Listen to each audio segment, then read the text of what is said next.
നമസ്കാരം മക്കളെ, നമുക്ക് പഠിക്കാം.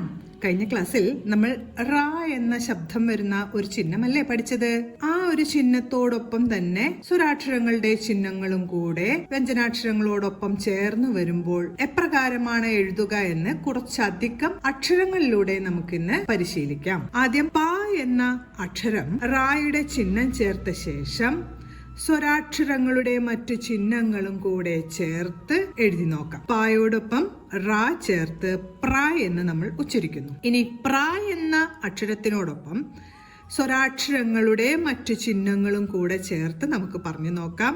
പ്രായുടെ കൂടെ ആ എന്ന ശബ്ദം ചേർത്തപ്പോൾ പ്രാ എന്ന് ഉച്ചരിച്ചു. പ്രായുടെ കൂടെ ഇ എന്ന ശബ്ദം ചേർത്തപ്പോൾ പ്രി എന്ന് ഉച്ചരിച്ചു.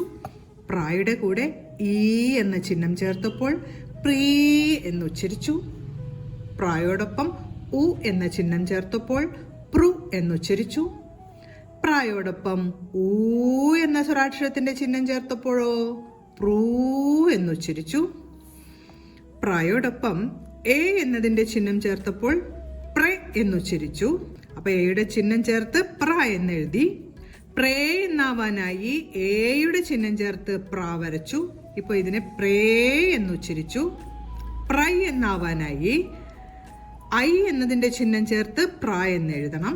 അപ്പോഴാണ് പ്രൈ എന്ന് ഉച്ചരിക്കുക.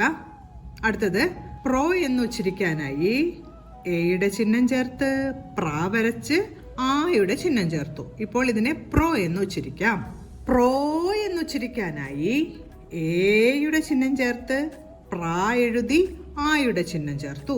ഇതിനെ ഇപ്പോൾ പ്രോ എന്ന് ഉച്ചരിക്കാം. പ്രൗ എന്നാവാനായി പ്ര എഴുതി ഔവിന്റെ ചിഹ്നം കൂടെ ചേർത്തപ്പോൾ പ്രൗ എന്നും ഉച്ചരിച്ചു. ഇനി അടുത്തത് നമ്മൾ പഠിക്കുന്നത് ഷ എന്ന അക്ഷരത്തോടൊപ്പം റായുടെ ചിഹ്നവും സ്വരാക്ഷരങ്ങളുടെ ചിഹ്നവും ചേർന്ന് വരുമ്പോൾ എപ്രകാരം എഴുതാമെന്നാണ്. ആദ്യം ശ്ര എന്നെഴുതി. അടുത്തത് ശ്രാ എന്നാണ്. ശ്രായുടെ കൂടെ ആയുടെ ചിഹ്നം ചേർത്ത് ശ്രാ എന്നെഴുതി. ശ്രായുടെ കൂടെ ഈയുടെ ചിഹ്നം ചേർത്ത് ശ്രീ എന്നെഴുതി. ശ്രായുടെ കൂടെ ഈയുടെ ചിഹ്നം ചേർത്ത് ശ്രീ എന്നെഴുതി. ശ്രായുടെ കൂടെ ഉ എന്നതിന്റെ ചിഹ്നം ചേർത്ത് ശ്രു എന്നെഴുതി. ശ്രായുടെ കൂടെ ഊ എന്നതിന്റെ ചിഹ്നം ചേർത്ത് ശ്രു എന്നെഴുതി. ശ്രായോടൊപ്പം എയുടെ ചിഹ്നം വരാനായി ആദ്യം എയുടെ ചിഹ്നം ചേർത്ത് ശ്ര വരച്ചു. ശ്ര എന്നുച്ചരിച്ചു. ശ്രായോടൊപ്പം എ എന്ന ശബ്ദം കൂടെ ചേർന്ന് വരാനായിട്ട് എയുടെ ചിഹ്നം ചേർത്ത് ശ്ര വരച്ചു. ഇപ്പോൾ ശ്രേ എന്ന് ഉച്ചരിക്കാം. ശ്രൈ എന്നാവാനായി ഐന്റെ ചിഹ്നം ആദ്യം വരച്ച ശേഷം ശ്ര വരച്ചു. ഇപ്പോൾ ശ്രൈ എന്ന് ഉച്ചരിച്ചു. ശ്രോ എന്നാവാനായി എയുടെ ചിഹ്നം വരച്ച് ശ്ര വരച്ച ശേഷം ആയുടെ ചിഹ്നം ചേർത്തു. ശ്രോ. അടുത്തത് ശ്രോ എന്നാണ്. എയുടെ ചിഹ്നം വരച്ച് ശ്ര വരച്ച് ആയുടെ ചിഹ്നം ചേർത്തു. ശ്രോ.